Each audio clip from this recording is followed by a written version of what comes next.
Welcome to another edition of Wealthy and Wise. I'm your host, Adam Kente, and I thought it would be so appropriate if we bring in someone that deals day in and day out with client support. And I have none other than Amber Newbig. Amber, you are a client business specialist here at NCH, and you support our clients on a daily basis. How long have you been with NCH? 10 years. 10 years. Yes. An amazing year. It has been amazing. And I'm sure you learn so much on a daily basis, but give us an overview of your job and kind of what you do when clients call in and need help. Yeah. So for starters, as soon as they set up their LLC, I'll go ahead and make my initial welcome call, just introduce myself as their coach. Really just want to stress the importance that they know I'm there for them, whether it's a general question, structuring questions, whatever their next steps are. I just really want to make sure that I'm a good point of contact for them, that they know, hey, there may be 10, 15 different people that you're working with between different, startup things that they're doing, people within our departments, but I'm a good place to start. And if it's not something I can help with, that I can point them in the right direction. Excellent. So I know you handle questions, a lot of questions that we get on a daily basis have to do with, number one, is a lot of people organize their company under the laws of Nevada or Wyoming, or sometimes even Delaware. And they always have the question, do I have to register with California or whatever state? Their home state, yes. Yes, that is something that we do on a daily basis. It is very important to register your company in whatever state you're living in, whatever state you're doing business in. So sometimes that can mean that you're registering in multiple states. You may be a California resident, but purchasing property in Texas, Florida, New York, whatever that looks like, we want to make sure that we are taking the Nevada laws, the Wyoming laws, wherever your formation state is, and giving them the authority and the protection to do business in that other state. So NCH, we prepare all the documents. We make it super easy for our clients. And, we let them know once everything's been finalized. And just really important that we take that step because, again, we want to make sure we're giving them the authority and the protection of the home state or the formation state laws in that state that they're doing business in. And without the foreign filing, they simply are not going to be protected in their home state. They got to register there. Correct, yes. Now, when we register the company, first thing that we always do is we always get the EIN number, the employer identification number. And I know you get a lot of questions about that. What's the biggest question or most common question you get? Number one question, what address do I put? You're my registered agent. So do I put your address or do I put my address? And we always encourage our clients, use your address. We want the EIN number to match with your address, your social, your name, so we don't have any hiccups when applying for that. Plus, you want to get your tax forms, when it comes to tax filings, all of that information needs to go to you. So for the most part, most clients, if they put an address other than their own, can it be fixed? Because I see it all the time where people put a registered agent address, the registered agent doesn't forward documents, or doesn't do it right. Yeah, or some things can be missed. So for your... Yeah, we can definitely always, we're great about that. We can always fix anything. So there are letters that we can file with the IRS just to update the address and to get it done pretty quickly. So good. So I always really press on the fact that if we get a company form, we do the initial organizational minutes, the operating agreement, we issue membership certificates, make sure they're registered appropriately with their home state. And as long as they're signing contracts and agreements properly, do you recommend that clients have resolutions, amendments, and meeting minutes? Yes. So very important, meeting minutes, number one. Very simple. They're not filed with any state or anything like that, but you do have to hold a meeting every year. We recommend doing it during your renewal period. Our renewal department will reach out, make sure you're compliant with the states, give you your meeting minutes, and answer any questions that you have during that process. Really simple. People get kind of like, what do I do with my meeting minutes? But it really just have to hold a meeting, write down the date, who the managers are, write down, if there was any changes in the business, or just, I'm going to continue doing business the same as I did last year, and that's fine. And then you keep it in your record book because, again, if you are sued, they're going to subpoena that record book, and we want to make sure that we've been keeping accurate meeting minutes. Good. So there's a few years ago, I was teaching a class, and one of the students in the audience was an attorney that actually specializes in piercing the corporate veil. Yes. And he said, if I see one or two, even three people's name on record, he said, I pierce the veil almost 95% of the time. He said, nobody ever sets these things up right.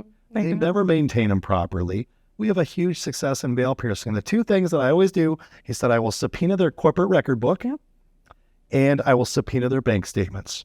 Because one of two things, either they don't have their record book, or if they do have it, it's not up to date. Yeah. And a simple annual meeting would have sufficed. Yeah. Or they have commingled funds. They've used the corporate checkbook to pay for a personal bill.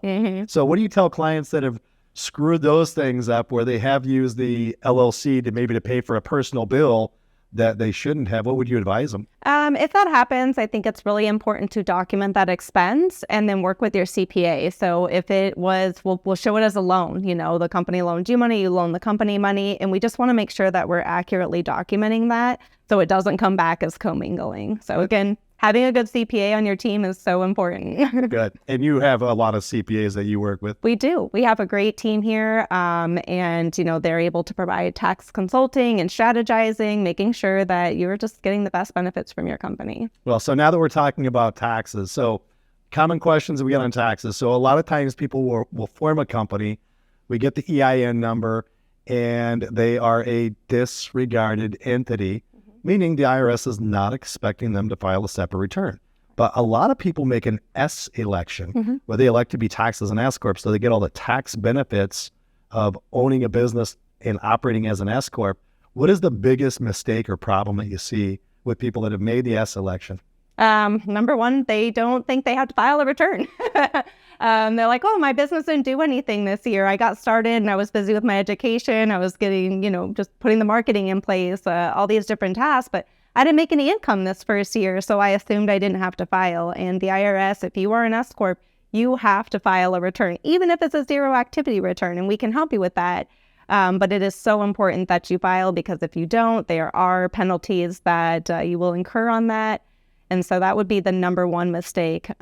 Second, Yeah. How much are the penalties? $200 per month per member. So it adds up very quickly. So if you have a husband and wife team, or you and a partner, or even if it's just you, in a year's time, that's $2,400 Per person, yeah. per person. Yeah. Now, what if someone listening today, if you forgot, you didn't file, you formed your company last year, you didn't file a return, what advice do you give them?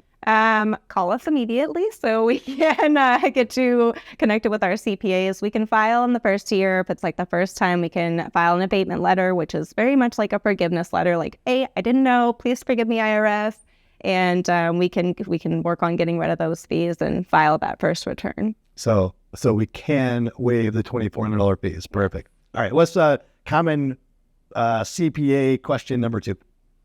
I would say with the S election, just when to file. So a lot of people think, again, when you're filing your business, that it's just filed at the same time as your personal return. But businesses do 1 month before personal. So really important that we hit that March 15th deadline. So again, we're not going into those fees. We can always ask for extensions, which is great. Most people do. We all want to put off paying the IRS. So as long as we have that in by March 15th, we're good. Good. And there's some nuances to states. For example, we work with a lot of people in New York. And I know that you and I have had a lot of common clients that are in New York. And there's 2 things that are way weird about New York. So you form the company, you register there, and then they send you a notice you have to publish in the newspaper. Correct. Yes. That can be expensive. It can be expensive. It goes off the county that you're in. Again, you can always call into our office. We can give advice on how to get that completed. It is an additional step for New York. So we want to make sure that we are doing that publication. Well, and I was also thinking about New York and New Jersey with the S election. Yes. Yeah, you have extra documents that you have to file with those states, just to let them know that you're doing business and what the tax election is. So again, we do direct our clients with that. So if they have any, direct questions, they can always reach out and we can walk them through that process. But an extra step outside of any of the other states. Well, and all these little nuances are things that people just oftentimes they don't know. Nobody tells them. And having someone like you on the team, they can say, "Oh, don't forget this." Yeah.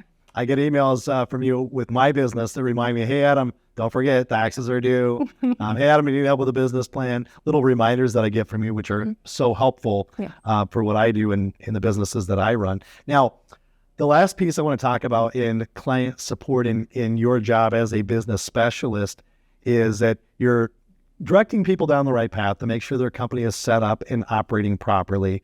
You get a lot of questions about estate planning. I do, yes. Estate planning is really important. You know, it's something that we tend to not want to talk about because no one wants to talk about death, but you know, we are putting these businesses in place. Most of us have primary homes. A lot of us have children. We want to make sure that, you know, whatever our personal life looks like, everything that we're working towards, you know, all these goals that we're putting in place are protected if we pass away. And a lot of clients think, oh, well, I just have a will and that's fine. But a lot of people don't realize that a will goes to probate, and probate is really difficult for your family. Anyone can come in and dispute probate. So, you know, you can have a family member you've never talked to. Suddenly they're like, oh, well, I talked to Adam yesterday. He said I get the house. So that's where we advise putting a revocable living trust in place so that you can just make sure that your assets are really protected upon your death and avoid probate court, which is huge. Good for your family. Yeah. So it's good. Well, I appreciate you being here, Amber. For all of you, be sure to like, subscribe, and share this video. A lot of little important details that when you become a client with NCH, you need help and guidance along the way. We've got teams of people like Amber in place that can make sure that you have the right direction, you get the right help that you need, and the right reminders as well. Yeah. So thank you so much for being here. Oh, thank you for having me. Have a great rest of your day. Thank you.